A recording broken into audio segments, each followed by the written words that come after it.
Mwiriwe neza mwese.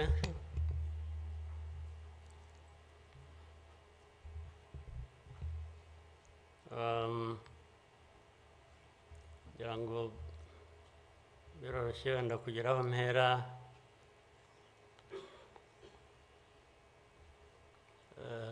Ndahera ku mateka Bizimana yatubwiye.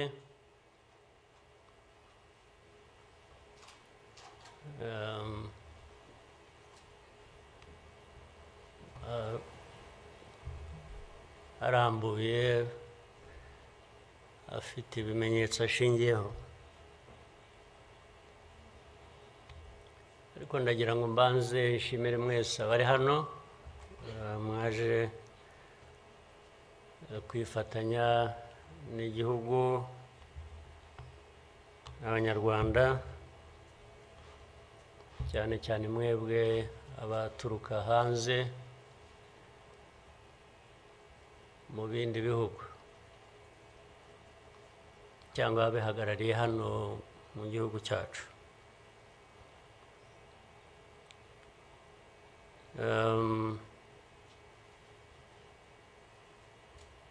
Ndabashimira kuko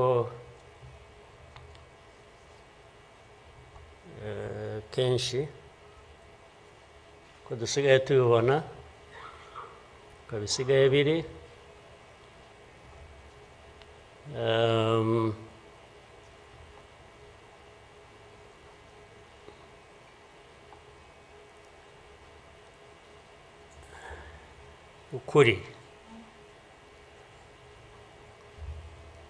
ukuri ntabwo kukigenderwaho,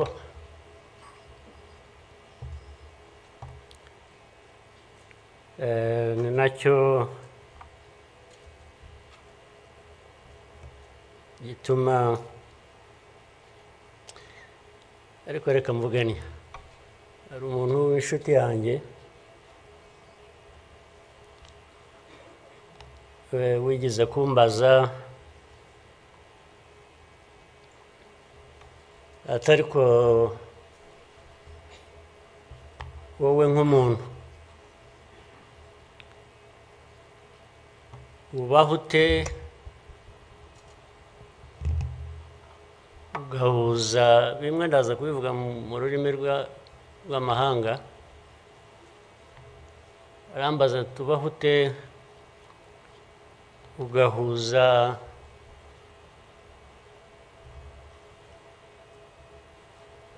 the dark past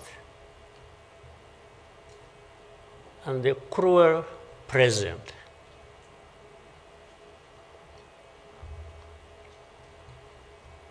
But how do you manage that?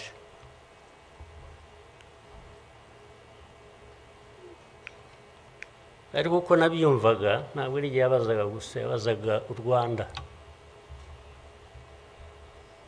Uvuga ngo u Rwanda mubaho muti, with a very dark past and a very cruel present.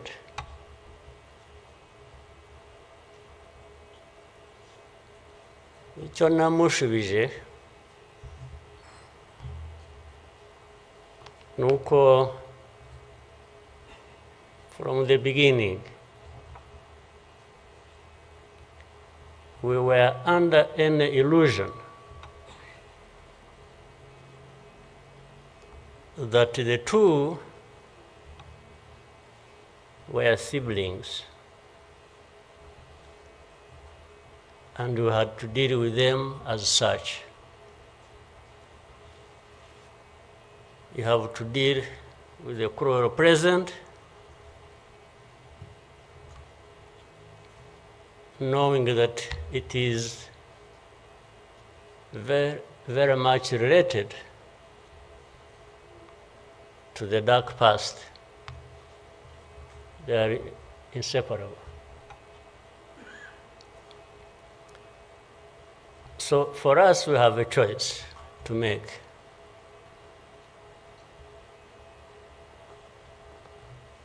You are either crushed in between and you stop existing, or you stand up and fight.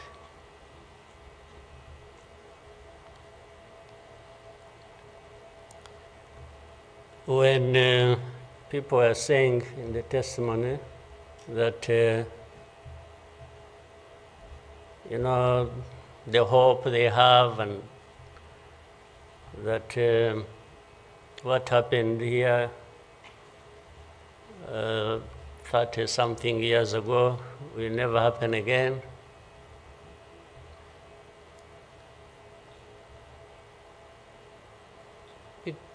It won't be because of those who were responsible for that dark past will not try again, or are not even trying now again. It will not happen again just because there will be people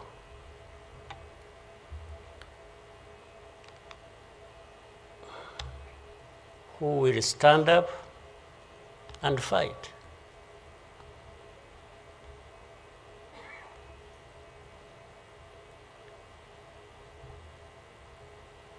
It's not because there are fewer people who wish to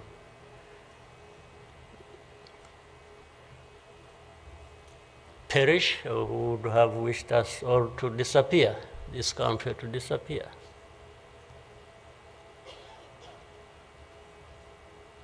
But how can people accept that? How can people not stand up and fight? Because anyway, well, there is a risk you may die when you stand up to fight. But if you don't, it's a sure thing you are going to die.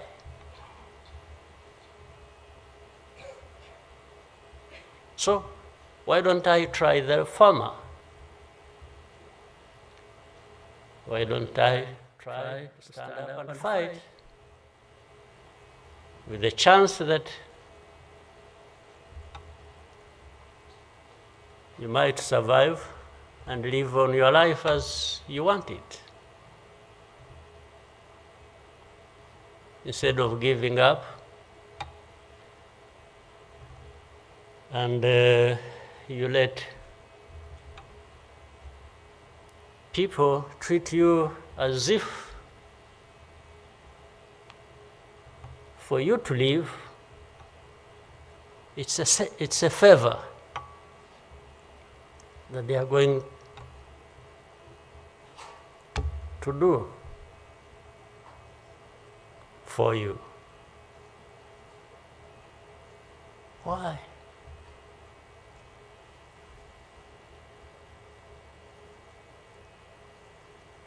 I've also had people come to me and warn me and say, President,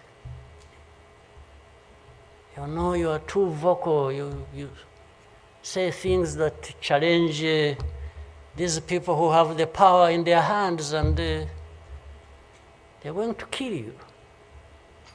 Well, first of all, it means they're killers.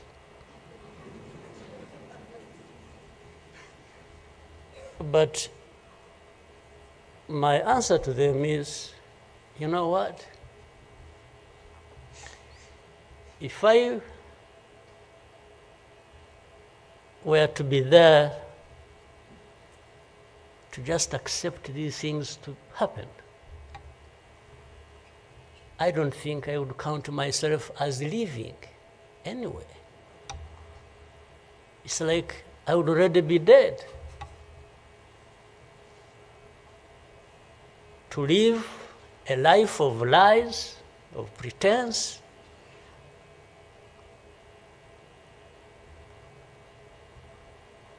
and all my life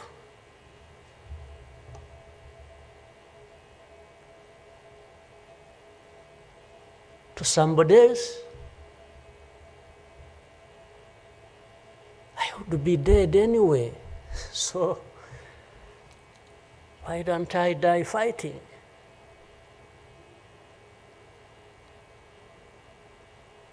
So you Rwandans, why don't you die fighting? Instead of dying anyway, just dying like flies. Why? But my message goes to other Africans who live like this on a daily basis, who are dehumanized. And they accept it and they beg. I can't beg to live. I can't beg anybody.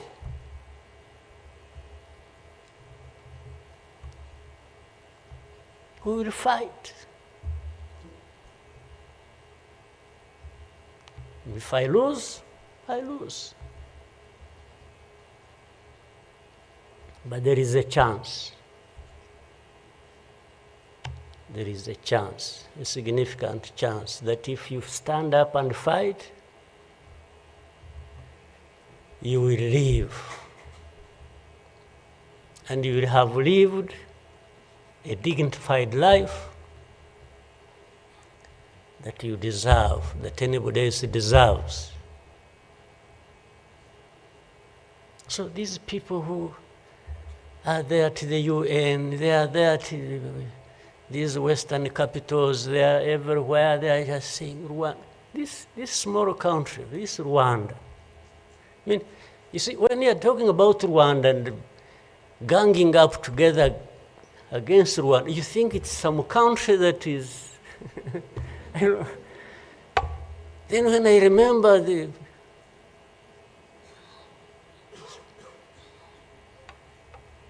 facts about it,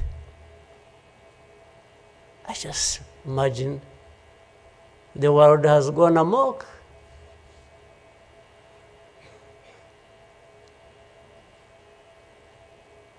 But in the midst of all that, we have to live. We have to live our lives, we have to fight for that, we have to live the way we want. And I tell anybody to his face to go to hell.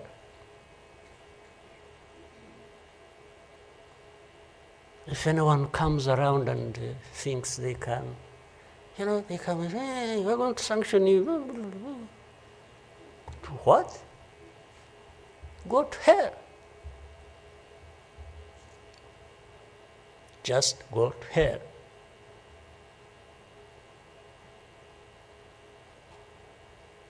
You have your own issues to deal with. Go and deal with your own issues. Leave me to mine. This is the spirit, I think, Rwandans must have in their daily lives. So my worry is not about how powerful these people are that come down upon us and throw anything at us. I'm never worried about that. I worry about one thing, which has lived on for centuries. It's for Rwandans. It's for Africans who sit back and find nothing wrong with accepting to be treated like that. That's my only worry. When can Rwandans, when can Africans refuse to be mistreated like this? To be told they have no value, to be told that their lives have to be lived as a result of a favor they are being done by somebody else. What a shame for people to accept that even for a moment. You must not accept it. You must get up and fight for yourself.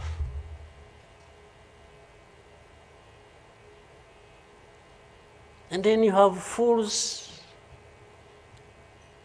leading countries and being used as puppets.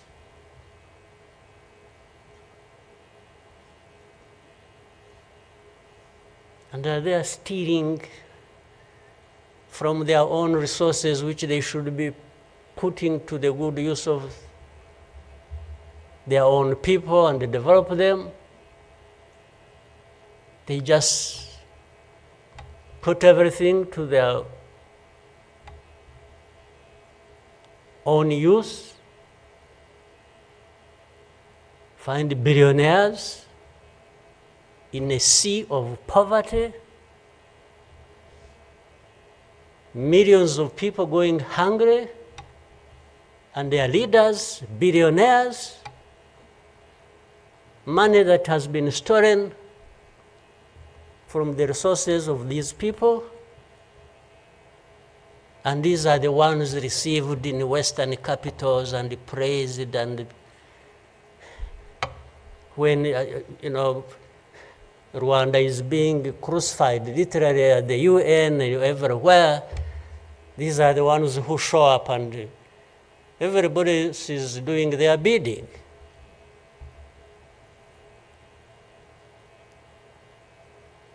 They don't talk. These ones don't even say a thing. There is somebody to say it for them.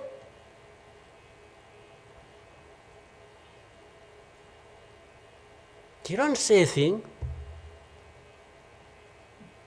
Even in meetings where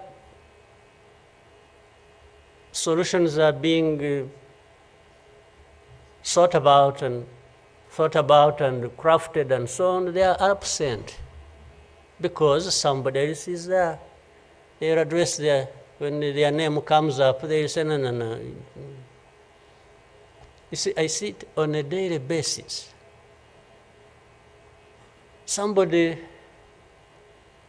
has agents, orders them, pays them to go everywhere preaching hate speech, killing people in broad daylight,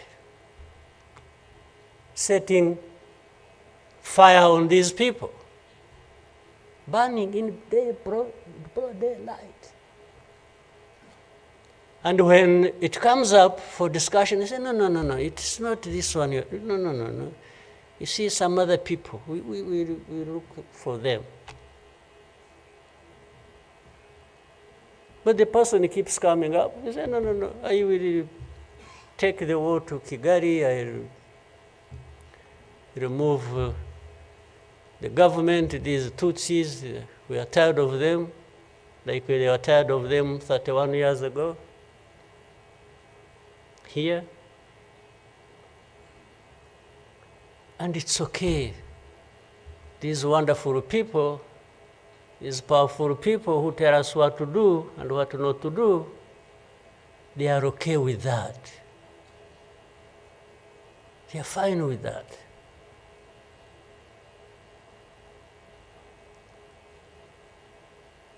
And they expect us to accept it also ourselves.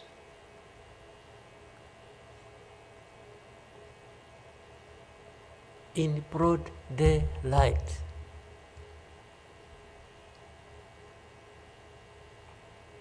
Hate speech, killings of people for their identity, uprooting them from their homes, and most of them are refugees here in this country. We have 125,000 people as refugees who have been living in camps, uprooted from their homes in Eastern Congo. And then these powerful, good people come here and pick 1, 2, 3, another day 5, if there are many, to go and settle them in those beautiful countries of theirs. And they leave the majority here. And they expect us to be thankful that that's a huge gesture of generosity. First of all, they take them knowing that these are actually refugees from a neighboring country. They don't take them as Rwandans. They take them as refugees from Congo. Only that they are taking very few. They are not, I wish they could take all of them. Those who wish to go and resettle them. So the rest becomes my problem. So what they have to do is cleanse Eastern Congo of all these people, bring them to Rwanda, take to your countries those you want, few, very few, not even 0.1%, and the rest should remain Rwanda's problem. Because after all, these ones are Tutsis like Kagame. That's a simple conclusion. But ask yourselves, how did these people end up being across the border of Rwanda? Was it really done by Kagame? Was it done by Rwanda? No, for us, we are here lucky that we are alive, that we survived.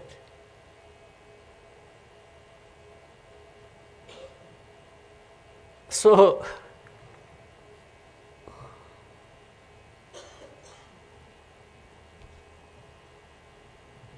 but as I say this,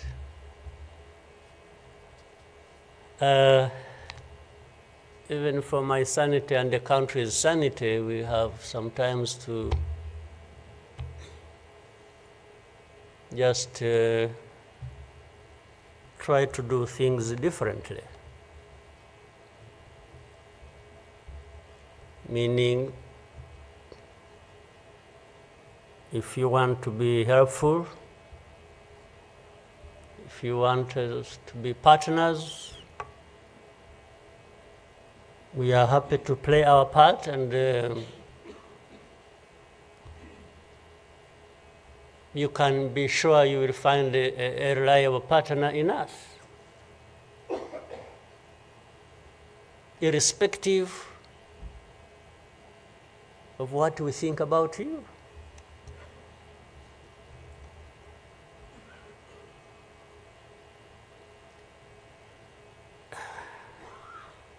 You know, this whole thing you see every day, you know, you have heard of groups, what is it? Group of experts. You have heard of that thing? These are people who go around, experts who are supposed to know better our situation than ourselves. Can you imagine? And the ones who lead those groups are the very people connected with this history I'm talking about, or that businessman I was talking about. Can you imagine the cynicism?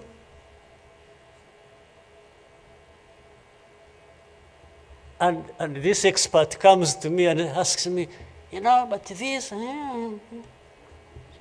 So the whole thing about genocide, this ideology that has killed millions of people, has been turned into a problem of minerals.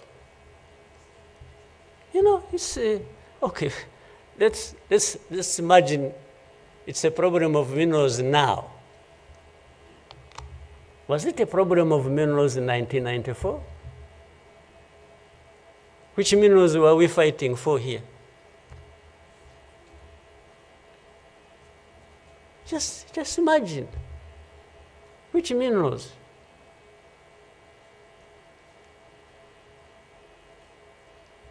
Second, if it were to be minerals, how many are actually fighting for these minerals in those places? Assuming you found evidence about Rwanda being implicated in what's happening in Congo for minerals in Eastern Congo. Are you really saying it is just Rwanda? Why don't you be brave enough to say Rwanda is invading our territory we have created for ourselves and is encroaching on the minerals we are also encroaching on in Eastern Congo? Why don't you be brave enough to admit that? At least to say that.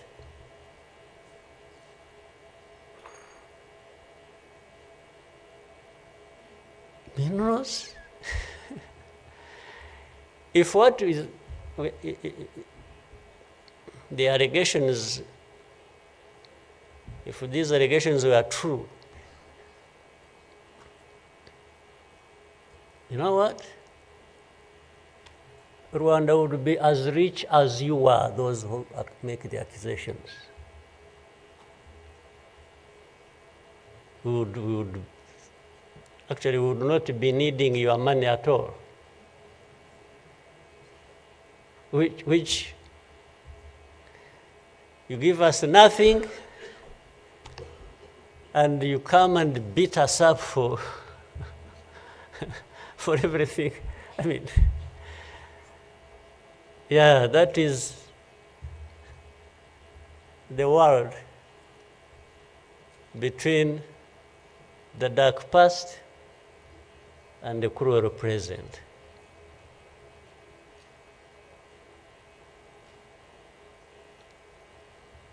But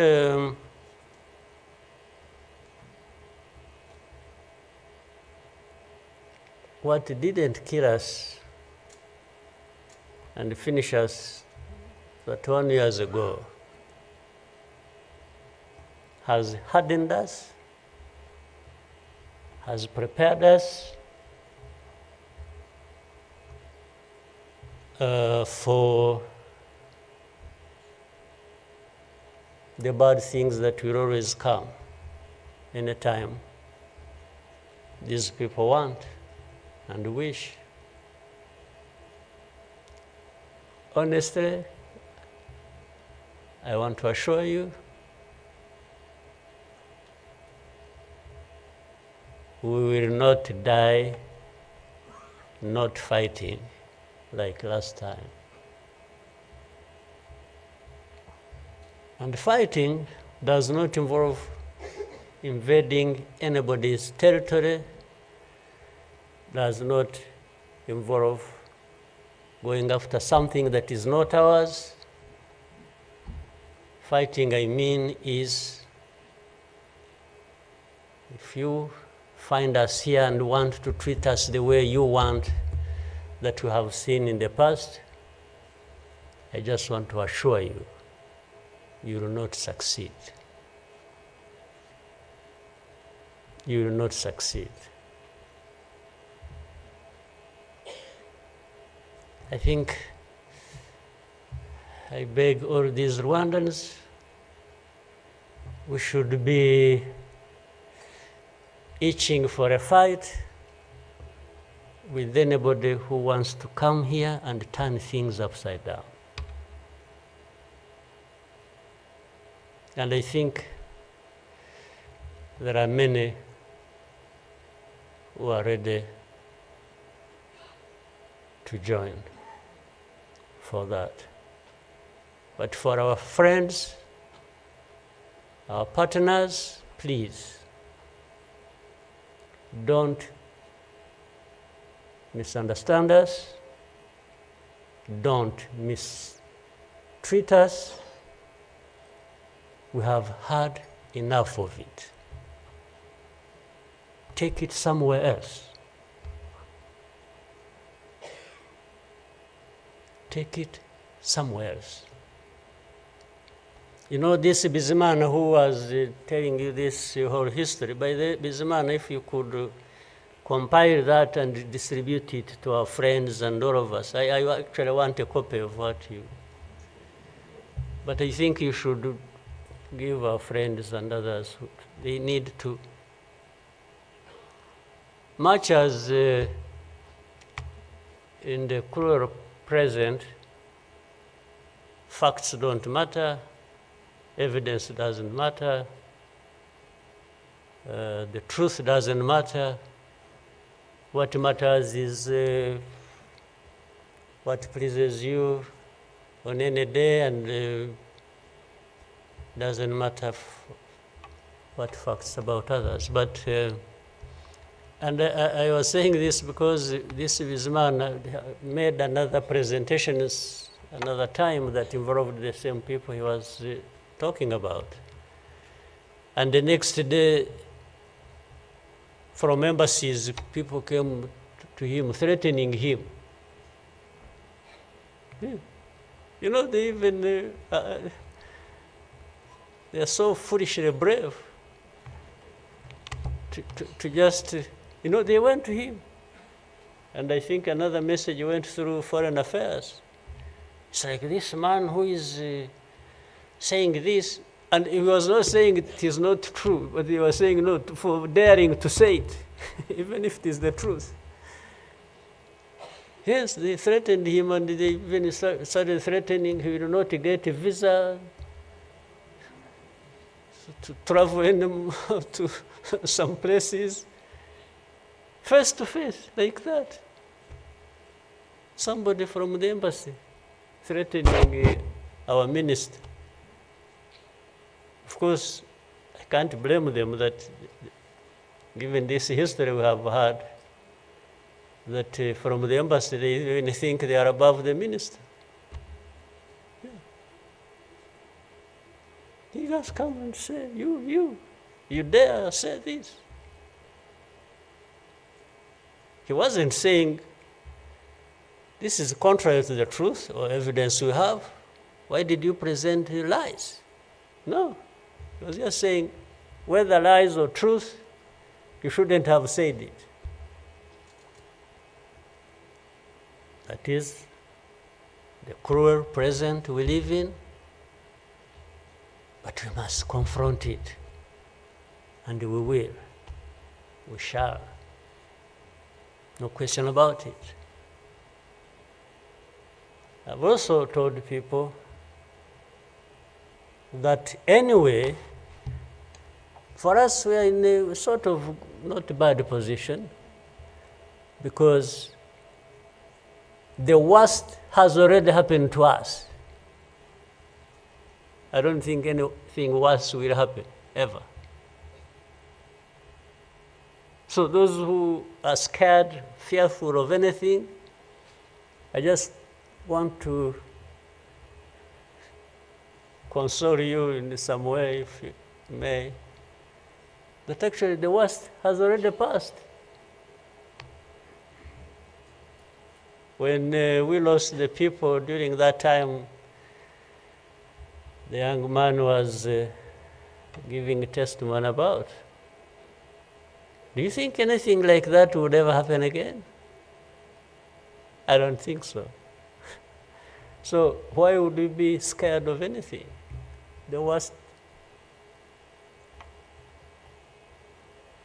The hurricane came and we took cover and things, and it has passed. And we rebuilt. We rebuilt our strength of all kinds. I don't think there is any other hurricane that will come and sweep across the country, destroying everything. I don't think so. So And this day always reminds us of some of the things that I ignored and facts that remember the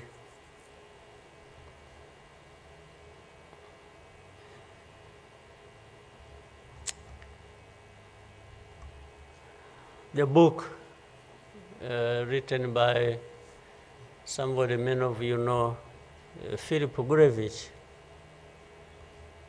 with a very long title. When he and this is a man who, well, at least I would have wished if they could think of such a man and put him in the group of experts, maybe they would benefit from.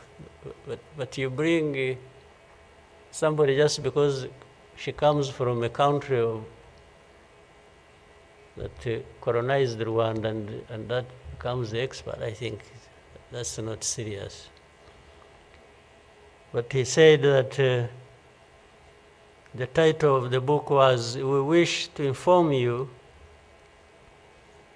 that tomorrow will be killed with our families." You know, who were they informing? And who was going to stop that? And who was going to come to their rescue?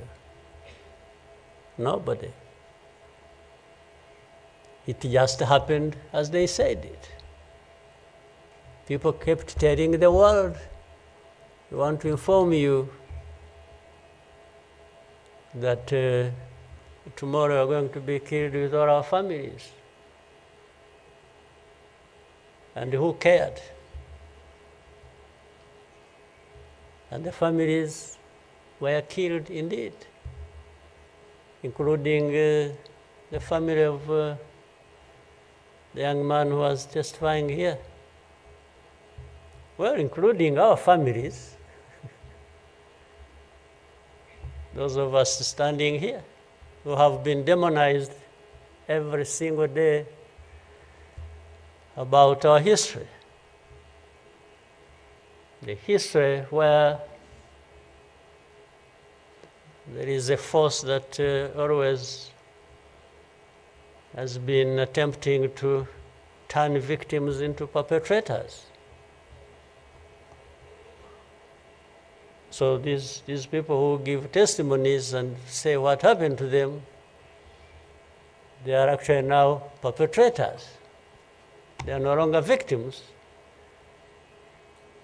So the cynicism I was talking about of what happens in this world is that these very people who barely survived and who lost everything else and their families are now the victims, the perpetrators, no longer victims. That's what the world wants to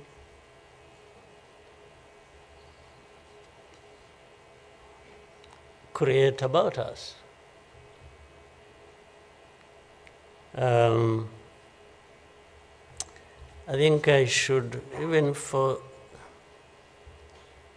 again, the sake of our sanity, maybe we'll always, during the war times, to keep my own balance, there used to be battles taking place across the country, militias killing people, RPA soldiers fighting government forces. Sometimes in our movements, one of the commanders would come to me and say, "President, you come and see what has happened here." I went there once and saw a mass grave that they had just dug with caterpillars, and I think they had put in over 2,000 people. And from that lot, we found 12 people are still breathing. And we got them out. I was told the other day of the 12, I think they lived for some time, and then now they are remaining 7 out of 12. I kept following the story. 7 are still alive. I think 5 died of... But from that moment, I told the commanders that they should never bring my attention to this kind of thing. They should just handle it, and we agreed how they will be handling it.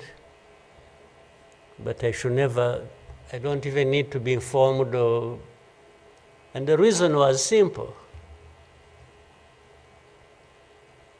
And that fortunately, such a moment of remembrance sort of takes you back into that. But the reason was I didn't want my judgment and my conduct of the war and the leadership I was supposed to be providing to be impaired in any way by the anger, by what you saw. So that's why I wanted to keep my own balance so that we go through so many things. But otherwise, if I kept seeing this, putting people out of a mass grave, and then your mind goes to say, but who is this doing? Whoever is doing this, why is he doing it? He may end up... So anyway, let me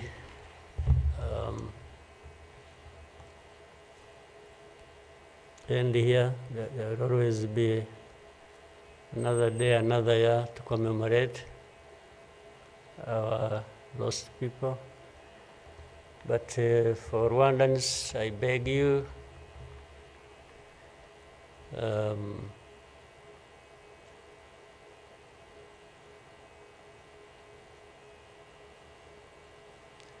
don't you owe your life to anybody else. And please have the courage to deal with the situation and moment as it is. Don't offend anybody, but always fight for what is yours. Don't allow anybody else to dictate to you how you should live your life, because the moment you accept it, that is the day you have lost your life. God bless you.